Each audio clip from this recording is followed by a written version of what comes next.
வணக்கம். இன்று நீங்கள் கேட்கவிருப்பது தமிழின் மிக முக்கியமான எழுத்தாளர் ச. தமிழ்ச்செல்வனின் சிறுகதையான வெயிலோடு போய்.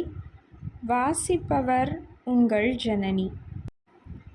மாரியம்மாளின் ஆத்தாளுக்கு முதலில் திகைப்பாயிருந்தது. இந்த வேகாத வெயில்ல இந்த கழுதை ஏன் இப்படி தவிச்சு போய் ஓடியாந்திருக்கு என்று புரியவில்லை. உன் மாப்பிள்ளை வல்லியாடி என்று கேட்டதுக்கு பொறுங்கிற மாதிரி கையை காமிச்சிட்டு விறுவிறுன்னு உள்ளே போய் 2 செம்பு தண்ணியை கடக்குன்னு குடிச்சிட்டு ஆத்தாடின்னு உட்கார்ந்தாள். உன் மாப்பிள்ளை வரலையாடி? அவர் ராத்திரி பொங்க வைக்கிற நேரத்துக்கு வருவாராம். இந்நேரமே வந்தால் அவங்க வியாபாரம் கெட்டு போயிருமாம். சரி, அப்பனா நீ சித்த வெயில் தாழ கிளம்பி வாரது? தீயா பொசுக்கிற இந்த வெயிலில் ஓடியாராட்டா என்ன? ஆமாம், அது சரி. பொங்கலுக்கு மச்சான் அவங்க வந்திருக்காகலாம்ல. ஆத்தாளுக்கு இப்போ விளங்கியது.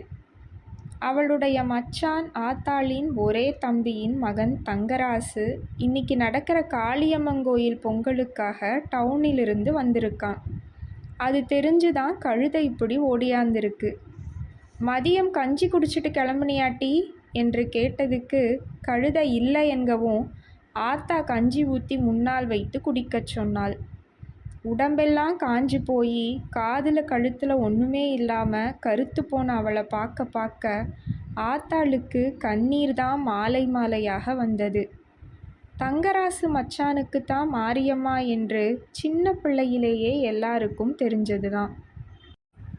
கள்ளன் போலீஸ் விளையாட்டிலிருந்து காட்டிலே கள்ளிப்பழம் பிடுங்க போகிற வரைக்கும் 2 பேரும் எந்நேரமும் ஒன்னாவே தான் அலைவார்கள். கடைசிக்கு இப்படி ஆகிப்போச்சே என்று ஆத்தாளுக்கு ரொம்ப வருத்தம். எப்படியெல்லாமோ மகளை வச்சு பார்க்கணும்னு ஆசைப்பட்டிருந்தாள். பேச்சை மாற்றுவதற்காக அண்ணன் எங்கத்தா என்று கேட்டாள். நீங்கள் 2 பேரும் வருவீக, அரிசிச்சோறு காய்ச்சணும்னுட்டு அரிசி பருப்பு வாங்கியாரம்னு டவுனுக்கு போனான். கஞ்சியை குடித்துவிட்டு சீனியம்மாளை பார்க்க விரைந்தாள் மாரி. சீனியம்மாள் தான் மச்சான் வந்திருக்கிற செய்தியை டவுனுக்கு தீப்பெட்டி ஒட்ட போன பிள்ளைகள் மூலம் மாரியம்மாளுக்கு சொல்லிவிட்டது. செய்தி கேள்விப்பட்டத்திலிருந்தே அவள் ஒரு நிலையில் இல்லை. உடனே ஊருக்கு போகணும் என்று ஒத்த காலில் நின்றாள். ஆனால் அவள் புருஷன் உடனே அனுப்பிவிடவில்லை. நாளை கழிச்சு பொங்கலுக்கு இன்னைக்கே என்ன ஊரு என்று சொல்லிவிட்டான். அவள் அடிக்கடி ஊருக்குன்னு கிளம்புறது அவனுக்கு வள்ளுசா பிடிக்கவில்லை. அவள் ஊர் இந்த 3 மைலுக்குள்ளே இருக்கிறதுங்கக்காக 1.5 வாட்ட ஊருக்கு போனால் எப்படி? அவள் போகிறத பற்றி கூட ஒன்றுமில்லை. போகிற வட்டமெல்லாம் கடையில் இருந்து பருப்பு வெல்லம் அது இதுன்னு தூக்கிட்டு வேற போயிடுறா. இந்த சின்ன ஊரில் வியாபாரம் ஓடுறதே பெரிய பாடாக இருக்குது. இப்போ கோயில் கொடைக்கு போகணும்னு நிற்கா என்று வயிறு எறிந்தான். ஆனாலும் ஒரே அடியாக அவளிடம் முகத்தை முறிச்சு பேச அவனுக்கு முடியாது. அப்படி இப்படி என்று 2 புலப்பம் புலம்பி அனுப்பி வைப்பான். இதை பற்றியெல்லாம் மாரிக்கு கவலை கிடையாது. அவளுக்கு நினைத்தால் ஊருக்கு போயிடணும். அதுவும் மச்சான் அவங்க வந்திருக்கும்போது எப்படி இங்கே நிற்க முடியும்? அவள் பிறந்து வளர்ந்ததே தங்கராசுக்காத்தான் என்கிற மாதிரி அல்லவா வளர்ந்தாள். அவள் 4ஆப்பு படிக்கிற போது தங்கராசின் அப்பாவுக்கு புதுக்கோட்டைக்கு மாற்றலாகி குடும்பத்தோடு கிளம்பிய போது அவள் போட்ட கூப்பாட்டை இன்னைக்கும் கூட கிழவிகள் சொல்லி சிரிப்பார்கள். நானும் கூட வருவேன் என்று தெருவில் புரண்டு கையை காலை உதறி ஒரே கூப்பாடு. அதை சொல்லி பொம்பிள்ளைகள் அவளிடம் என்னட்டி உன் புருஷங்காரன் என்னைக்கு வாரானாம் என்று கேலி பேசுவார்கள். ஆனால் அவள் அதையெல்லாம் கேலியாக நினைக்கவில்லை. நிசத்துக்குத்தான் கேட்கிறார்கள் என்று நம்புவாள். ஊர் பிள்ளைகளெல்லாம் கம்மாய் தண்ணியில் குதியாளம் போடும்போது இவள் மட்டும் கம்மாய் பக்கமே போக மாட்டாள். சும்மா தண்ணியில் குதிச்சா சொறிபிடித்து மேலெல்லாம் வங்கு வந்துடும். டவுனில் படிக்கிற மச்சானுக்கு பிடிக்காது. அதே போல் கஞ்சியை குடித்து வகுறு வச்சு போய் மச்சான் உன்னை கட்ட மாட்டேன்னு சொல்லிட்டா என்னாகிறது? சும்மா மச்சான் என்று சொல்லி கொண்டிருந்தவள் பெரிய மனுஷியானதும் மச்சானை பற்றி நினைக்கவே வெட்கமும் கூச்சமுமாயிருந்தது. கொஞ்ச நாளைக்கு வெறும் மச்சானை பற்றின நினைப்போடு அப்புறம் கனாக்களும் வந்து மனசை படபடக்க வைத்தன. டவுனுக்கு தீப்பெட்டி ஒட்ட போகையிலும் வரையிலும் ஒட்டும் போதும் மச்சானின் நினைப்பு இருந்து கொண்டே இருக்கும். பஞ்சத்தில் பேதி வந்து அவள் ஐயா மட்டும் சாகாமல் இருந்திருந்தா மச்சானுக்கு பொருத்தமாக அவளும் படிச்சிருப்பா. அது ஒரு குறை மட்டும் அவள் மனசில் இருந்து கொண்டிருந்தது. அதுவும் போயிருச்சு. மச்சான் ஒரு தடவை அவங்க தங்கச்சி கோமதி கல்யாணத்துக்கு பத்திரிக்கை வைக்க வந்தபோது எந்த வித்தியாசமும் பாராமல் ஆத்தாளோடவும் அண்ணனோடவும் ரொம்ப பிரியமாக பேசிக்கிட்டு இருந்த மச்சானை கதவு இடுக்கு வழியாக பார்த்து பார்த்து பூரிச்சு போனா மாரியம்மா. மச்சானை பற்றின ஒவ்வொரு செய்தியையும் சேர்த்து சேர்த்து மனசுக்குள்ளே பூட்டி வச்சுக்கிட்டா. வருஷம் ஓடினாலும் பஞ்சம் வந்தாலும் ஐயா செத்து போய் வயிற்று பாட்டுக்கே கஷ்டம் வந்தாலும் அவனை பற்றின நினைப்பு மட்டும் மாறவே இல்லை. அதனாலே தான் தங்கராசு அவளுக்கில்லை என்ற ஆன பிறகும் கூட அவளால் அண்ணனையும் ஆத்தாளையும் போல துப்புரவாக வெறுத்து விட முடியவில்லை. அவளுக்கு நல்லா ஞாபகம் இருக்கு. மாமனும் அத்தையும் வந்தது. தங்கராசு மச்சான் கல்யாணத்துக்கு பரிசம் போடத்தான் மாமனும் அத்தையும் வருவாகன்னு இருந்தபோது வேற இடத்துல பொண்ணையும் பார்த்து பத்திரிக்கையும் வச்சுட்டு சும்மாவும் போகாமல் மாமா அண்ணங்கிட்ட கல்யாணத்துக்கு ஒரு வாரத்துக்கு முன்னக்கூட்டியே வந்துடணும்ப்பா, கோமதி கல்யாணத்தை முடிச்சு வச்ச மாதிரி வேலைகளையும் பொறுப்பாக இருந்து நீ தான் பார்த்துக்கணுமப்பா என்று வேறு சொல்லிவிட்டு போனார். அவங்க அங்கிட்டு போகவும் ஆத்தாளிடம் வந்து அண்ணன் தங்கு தங்கென்று குதித்தான். என்னைய என்ன சுத்த கேன பையன்னு நினச்சிட்டாகளா என்று. கோமதி கல்யாணத்துக்கு எல்லா வேலைகளையும் இழுத்து போட்டுக்கொண்டு அண்ணன் செய்தான்னு சொன்னால் அது நாளைக்கு நம்ம தங்கச்சி வந்து வாழப்போகிற வீடு. நாம் வந்து ஒத்தாசை செய்யாட்டா யார் செய்வா என்று நினைத்து செய்தது. ஆனால் இப்படி நகநட்டுக்கு ஆசைப்பட்டு மாமா அந்நியத்தில் போவாகன்னு யாரு கண்டது? என்ன மாமனும் மச்சானும் என்று வெறுத்து விட்டது அவனுக்கு. ஆனால் அண்ணன் ஏறிக்கொண்டு பேசிய போது ஆத்தா பதிலுக்கு கூப்பாடுதான் போட்டாள். என்னடா குதிக்க? படித்து உத்தியோகம் பார்க்குற மாப்பிள்ளை தீப்பெட்டி ஆஃபீஸுக்கு போயிட்டு வந்து வீச்சம் எடுத்து போய் கிடக்கிற கழுதையை கட்டுவான்னு நீ நினச்சிக்கிட்டா அவங்க என்னடா செய்வாக என்று ஆத்திரமாக பேசினாள். அப்படி அப்போதைக்கு பேசினாலும் அன்னைக்கு ராத்திரி செத்துப்போன ஐயாவிடம் முறையீடு செய்து சத்தம் போட்டு ஒப்பாரி வைத்தாள். ஏ என் ராசாவே, என்னை ஆண்டாரே, இப்படி விட்டு போனீரே, மணவடையில் வந்து முறை மாப்பிள்ள நான் இருக்க எவன் இவ கழுத்தில் தாலி கட்டுவான்னு சொல்லி என்னை சிறையெடுத்து வந்தீரே, இப்படி நிர்கதியாக நிற்க விடவா சிறையெடுத்தீர் ஐயாவே. தம்பி தம்பின்னு பேகொண்டு போய் அலைஞ்சேனே, அவனை தூக்கி வளர்த்தேனே, என் ராசாவே, எனக்கு பூமியில் ஆறுமில்லாமல் போயிட்டாகளே. பக்கத்து பொம்பளைகளெல்லாம் வைதார்கள். என்ன இவளும் பொம்பளை தானே, அப்படியும் இப்படியா ஒப்பாரி வச்சு அழுவாக என்று. பிறகு அண்ணன் வந்து இப்போ நீ சும்மா இருக்கியா, என்ன வேணுங்கு என்று அரட்டவும் தான் ஒப்பாரியை நிப்பாட்டினாள். மறுநாள் அண்ணன் தங்கராசு கல்யாணத்துக்கு ஒருத்தரும் போகக்கூடாதுன்னு சொன்னபோது மறு பேச்சு பேசாமல் ஆத்தாளும் சரி என்று சொல்லிவிட்டாள். அவனுக்கும் நமக்கும் இனிமே என்ன இருக்கு என்று சொல்லிவிட்டாள். ஆனால் மாரியம்மா அப்படியெல்லாம் ஆக விடவில்லை. பலவாறு அண்ணனிடமும் ஆத்தாளிடமும் சொல்லி பார்த்தாள்.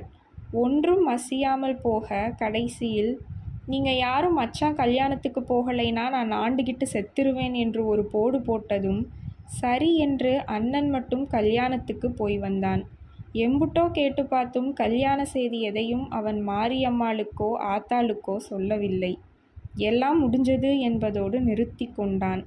தன் பிரியமான மச்சானின் கல்யாணம் எப்படியெல்லாம் நடந்திருக்கும் என்று மாரியம்மாள் தினமும் பலவாறாக தீப்பெட்டி ஒட்டியபடிக்கே நினைத்து நினைத்து பார்ப்பாள். எங்கிட்டு இருந்தாலும் நல்லா இருக்கட்டும் என்று கண் நிறைய மனசு துடிக்க வேண்டிக் கொள்வாள். தங்கராசு கல்யாணத்துக்கு போய்விட்டு வந்த அண்ணன் சும்மா இருக்கவில்லை. அலைஞ்சு பிறக்கி இவளுக்கு மாவில்பட்டியிலேயே ஐயாவளியில் சொந்தமான பையனை மாப்பிள்ளை பார்த்து விட்டான். சின்ன வயசில் நாகலாபுரத்து நாடார் ஒருத்தர் கடையில் சம்பளத்துக்கு இருக்க மெட்ராஸுக்கு போய் வந்த பையன். மாரியம்மாளோட 4 பவுன் நகையை விற்று மாவில்பட்டியிலேயே ஒரு கடையையும் வைத்து கொடுத்து விட்டான்.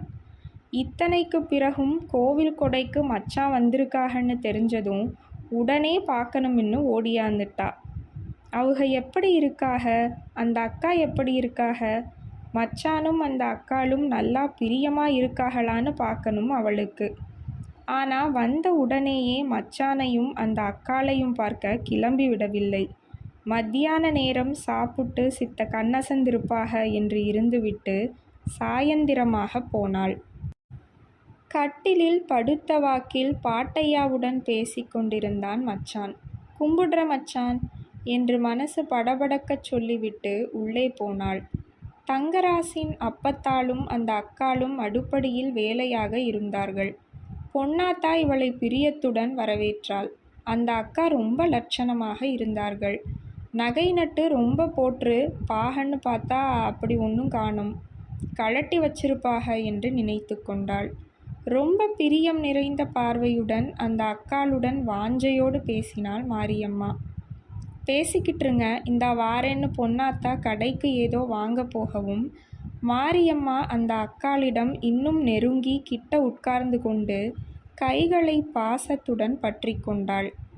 ரகசியமான அதே சமயம் ரொம்ப பிரியம் பொங்கிய குரலில், "யக்கா, மாசமாயிருக்கீகளா?" என்ற ஆர்வத்துடன் கேட்டாள். பட்டென்று அந்த அக்கா ஒரு நெடிப்புடன், "ஆமா, அது ஒன்றுக்கு தான் கேடு இப்பம்" என்று சொல்லிவிட்டாள். மாரியம்மாளுக்கு தாங்க முடியவில்லை. அதை சொல்லும்போது லேசான சிரிப்புடன் தான் அந்த அக்கா சொன்னாலும் அந்த வார்த்தைகளில் ஏறியிருந்த வெறுப்பும் சூடும் அவளால் தாங்க முடியாததாக, இதுநாள் வரையிலும் அவள் கண்டிராததாக இருந்தது. ஒரு ஏனத்தை கழுவுகிற சாக்கில் வீட்டின் பின்புறம் போய் உடைந்து வருகிற மனசை அடக்கி கொண்டாள். உள்ளே மச்சான் அவங்க பேச்சுக்குரல் கேட்டது. மாரியம்மா போயிட்டாளா என்று உள்ளே வந்த மச்சான் அந்த அக்காளிடம், "காப்பி குடிச்சிட்டியா ஜானு?" என்று பிரியமாக கேட்டதும் படக்குன்னு அந்த அக்கா, "ஆஹாகாகா, ரொம்பவும் அக்கறைப்பட்டு குப்புற விழுந்துராதீங்க" என்று சொல்லிவிட்டது. ரொம்ப மெதுவான தொண்டையிலே பேசினாலும் அந்த குரல் இறுகிப்போய் வெறுப்பில் வெந்து கொதிக்கிறதாய் இருந்தது. வெளியே நின்றிருந்த மாரியம்மாளுக்கு தலையை வலிக்கிற மாதிரியும் காய்ச்சல் வர்ற மாதிரியும் படபடன்னு வந்தது. கழுவின ஏனத்தை அப்படியே வைத்துவிட்டு பின்புறமாகவே விறுவிறுவென்று வீட்டுக்கு வந்து படுத்து கொண்டாள். ஆத்தாளும் அண்ணனும் கேட்டதுக்கு மண்டையடிக்கி என்று சொல்லிவிட்டாள். சிறுவயசில் கள்ளிப்பழம் பிடுங்க போய் நேரங்கழித்து வரும்போது வழியில் தேடி வந்த மாமாவிடம் மாட்டிக்கொண்டு முழித்த தங்கராசின் பாவமான முகம் நினைப்பில் வந்து உறுத்தியது. தண்ணியை குடித்தும் அடங்காமல் நெஞ்சு எரிகிற மாதிரி இருந்தது. அந்த அக்காளின் வீட்டில் நகை நட்டு குறையாக போட்டதுக்காக தங்கராசின் அம்மா ரொம்ப கொடுமைப்படுத்துகிறாளாம் என்று சீனியம்மா சொன்னதும் அந்த அக்காள் கொடும் வெறுப்பாக பேசினதும் நினைப்பில் வந்து இம்சைப்படுத்தியது. எல்லாத்துக்கும் மேலே அந்த வார்த்தைகளது வெறுப்பின் ஆழம் தாங்க முடியாத வேதனையை தந்தது. ராத்திரி ஊரோடு கோயில் வாசலில் பொங்கல் வைக்கப் போயிருந்த போது இவ மட்டும் படுத்தே கிடந்தாள். ஒவ்வொன்றாக சிறுவயதில் அவனோடு பழகினது, ஐயாவை பற்றி, ஆத்தாளை பற்றி, அண்ணனை பற்றி, எல்லோரும் படுகிற பாட்டை பற்றி, அந்த அக்காளை பற்றி நினைக்கக்கூட பெருந்துன்பமாயிருந்தது. குமுறிக்கொண்டு வந்தது மனசு. ராத்திரி நேரங்கழித்து அவ புருஷன் வந்தான்.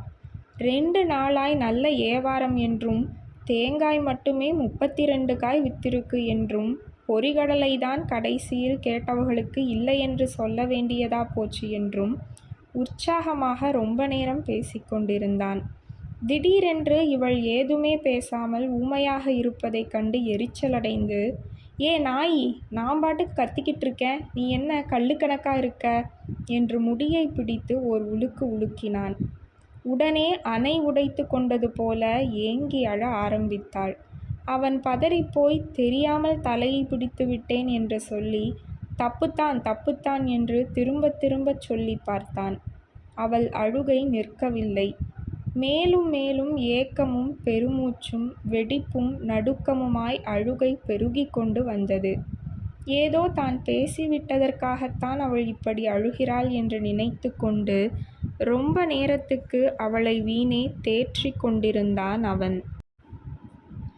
நீங்கள் கேட்ட சிறுகதை சா. தமிழ்ச்செல்வனின் வெயிலோடு போய்.